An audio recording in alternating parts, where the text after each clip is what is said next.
Jordan Mills stood in front of his entire team, 26 people who believed in him, and told them he needed to let 8 of them go. The company wasn't failing. The product was working. Customers were happy. Revenue was growing. But Jordan had made one decision 18 months earlier that had quietly been strangling everything since. And the worst part? At the time, he thought it was the smartest move he'd ever made. Stay till the end. This story contains a money lesson that most business owners only learn after paying a price they didn't see coming.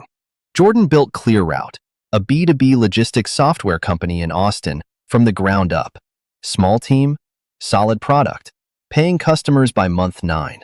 By 2018, he was doing $600,000 in annual recurring revenue, and the business had real momentum.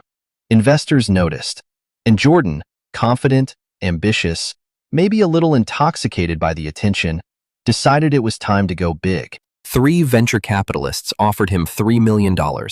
Jordan didn't pause, didn't model it out, didn't ask the one question that mattered most. He signed.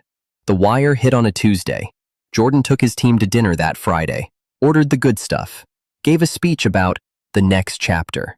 What he didn't tell them was that he'd just sold 28% of the company at a valuation that assumed ClearRoute would be worth $30 million within 5 years. At $600,000 ARR, it felt like fuel. It was actually a clock. Jordan spent freely, hired aggressively, moved into a bigger office downtown, built out a sales team of 12 before the product was ready to support that volume. For 6 months, it felt like winning. Then the burn rate hit him. $180,000 a month going out. Revenue growing, but not fast enough to close the gap. By month 14, he had 7 months of runway left. He went back to his investors for a bridge round. The lead partner, a composed woman named Sandra, looked at the numbers and said something Jordan wasn't ready to hear. "Jordan, you raised $3 million when you needed $900,000. You spent like you had leverage you hadn't earned yet. And now you're asking us for more, at a moment when your metrics don't justify it." Jordan started to respond. Sandra cut him off gently. "You didn't have a funding problem 18 months ago. You had a discipline problem, and you dressed it up as ambition." That night, Jordan sat alone in his office and did the math he should have done before the first signature. To justify a $3 million equity raise at the ownership cost he'd accepted, ClearRoute needed to exit at no less than $30 million. That meant growing 5 times in 5 years, from where he stood today, not where he'd hoped to stand. He'd raised money for a company he hadn't built yet, and spent it like a company he'd never become. He mapped what he'd actually needed back then: to hire the right engineers, run a disciplined sales expansion, build proper client support. $900,000. That's it. He could have taken structured debt at 8 to 9% interest, preserved his ownership, kept his burn lean, and come to investors later with real leverage at a much higher valuation. Instead, he sold his future at a discount, then spent the proceeds chasing a version of the company that wasn't ready to exist yet. Jordan made 3 decisions that week.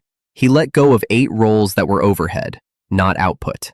He renegotiated 2 vendor contracts, and he drew a hard line on monthly burn.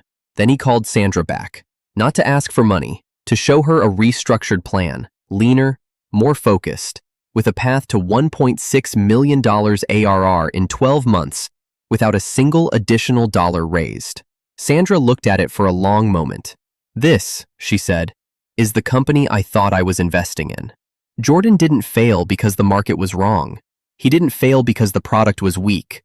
He failed because he never asked 3 questions before raising a single dollar. How much do I actually need? Where should it come from?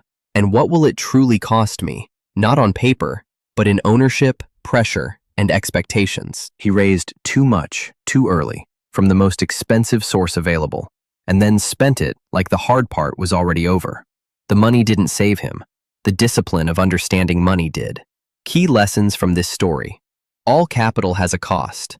Equity costs ownership. Debt costs interest. Neither is free, ever. Raise what you need, not what you're offered. Excess capital creates excess pressure. Timing changes the price of money. Raise too early, and you sell your future cheap. Ambition without math is just expensive optimism. Ask 3 questions before raising anything. How much? From where? At what real cost? People who want to understand how money is really structured, not just earned, tend to find this channel worth their time. If this kind of thinking resonates with you, stick around. There's more where this came from.